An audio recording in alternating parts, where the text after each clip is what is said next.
Alors, l'endométriose est-elle une maladie auto-immune selon moi? Cette question m'a été posée plusieurs fois, donc je vais te répondre dans cette vidéo.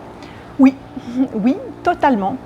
Cette théorie commence de sortir un peu sur les réseaux. J'ai vu sur la base de nouvelles connaissances dites scientifiques du monde médical.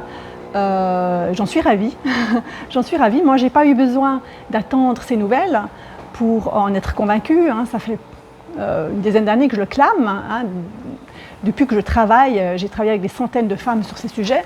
Pour moi, l'endométriose est une maladie systémique complexe, comme je le dis toujours, qui a sur le plan des causes profondes de multiples facettes à considérer.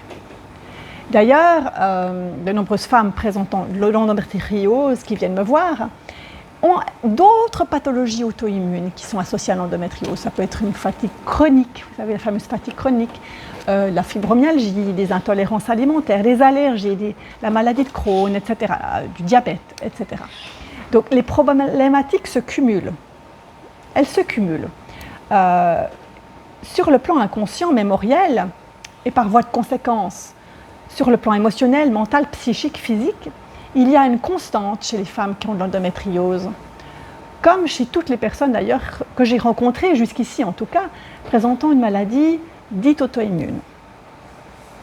Alors cette constante, elle est mécanique. Il y a à chaque fois des conflits internes avec une utilisation du même symptôme par ces parties pour atteindre un objectif opposé.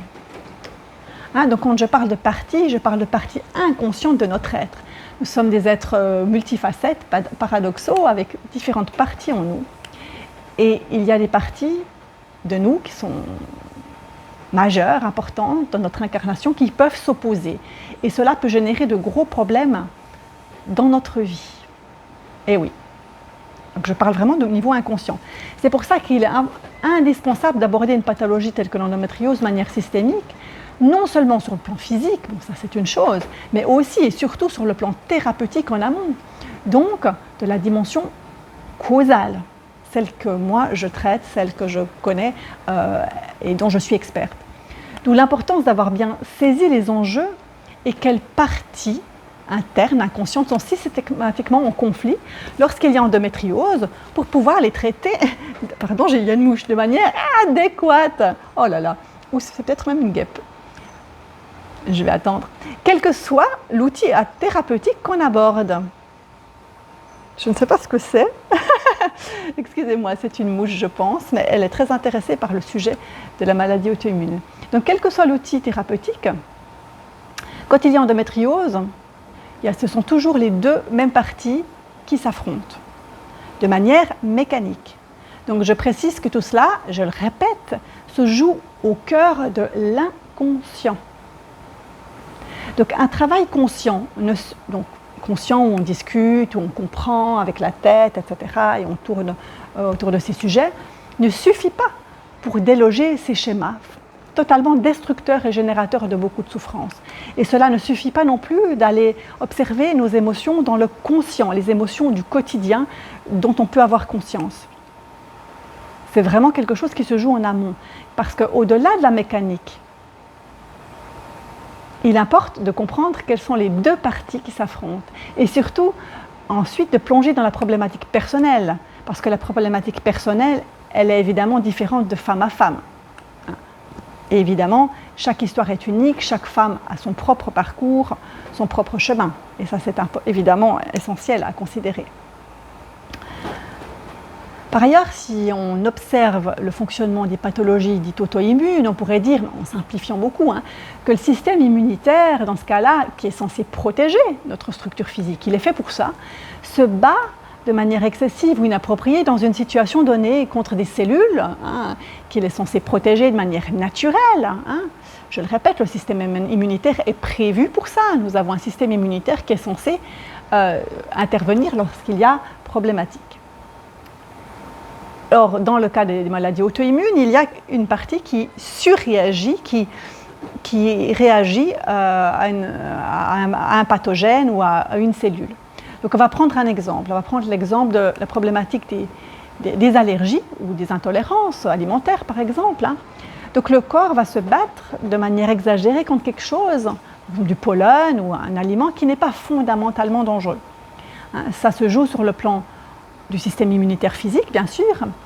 Cela a des conséquences sur le corps physique. Donc il y a, on pourrait dire, hyperréaction, donc hypersensibilité à des pathogènes. Voilà, on peut parler de sensibilité. Et depuis longtemps, j'ai observé des constantes chez les personnes qui sont venues à moi avec des maladies auto-immunes, dont l'endométriose, évidemment. Et ces problématiques étaient toujours liées à la notion de sentiment d'insécurité, de danger, de besoin de se protéger, toujours. Évidemment, je ne vais pas entrer dans les détails dans le cadre de cette vidéo, ça serait bien trop long, parce que c'est complexe. Mais pour parler vraiment de l'endométriose et de ces femmes, dans ce que j'ai pu observer, il y a vraiment toujours un rapport au monde qui parle de peur, de danger, d'insécurité. Le monde est dangereux. Ça, c'est un des credos portés par les femmes qui présentent cette maladie. Évidemment, cela va se décliner de plein de façons en fonction de l'histoire de la femme, bien sûr. Chaque histoire, chaque cas est différent.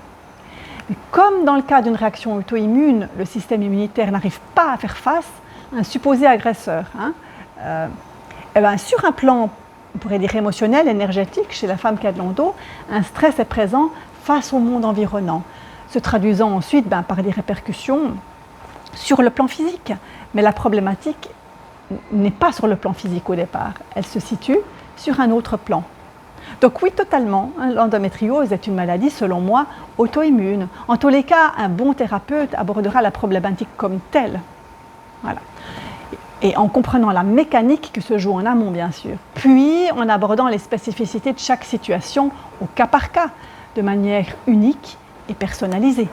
C'est évident. Donc il y a la mécanique à comprendre quelle partie